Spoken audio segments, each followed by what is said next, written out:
ఎడారిలో జలధారలు. రచన doctor K Job Sudarshan. నీ ధనం ఎక్కడ నుండునో నీ హృదయం అక్కడనే ఉండును. మత్తయి 6:21. కాంత కనకాల పట్ల వ్యామోహం ఎవరికైనా పుట్టి ముంచుతుందనేది జగమెరిగిన సత్యం. ఇక్కడ గమనించవలసిన విషయం ఏమంటే, పరకాంత వ్యామోహం శిక్షార్హం. సమాజం దీనిని హర్షించదు, తెగనాడుతుంది. ధనాశ అలా కాదు.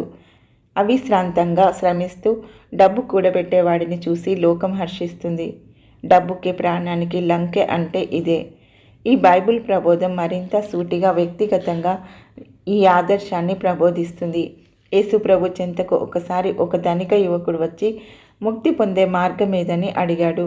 నీకున్నదంతా పేదలకిచ్చి వచ్చి నన్ను అనుసరించుమని సెలవిచ్చాడు కరుణమయుడు. ఆ ధనికుడు ముఖం చిన్నబుచ్చుకొని వెళ్ళిపోయాడు.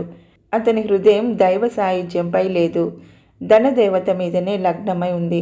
ప్రభు తన పర్వత ప్రసంగంలో ధనాన్ని గురించి విఘ్నుల మనోదృక్పథం ఎలా ఉండాలో కూలంకషంగా ఉపదేశించాడు. ఇక్కడ ధన సముపార్జన చేస్తే కొంతకాలానికి దాని విలువ తరగవచ్చు, దొంగలెత్తుకొని పోవచ్చు. మానవ హృదయంలో అముష్మిక చింత ఉంటే ధనాశ ఉండదు. డబ్బు కాపలా కాస్తూ దోపిడి దొంగల నుండి ధనాన్ని రక్షించుకోబోయి ప్రాణం కోల్పోతారు కొందరు. డబ్బు పోతే మళ్ళీ సంపాదించుకోవచ్చు, ప్రాణం పోతే?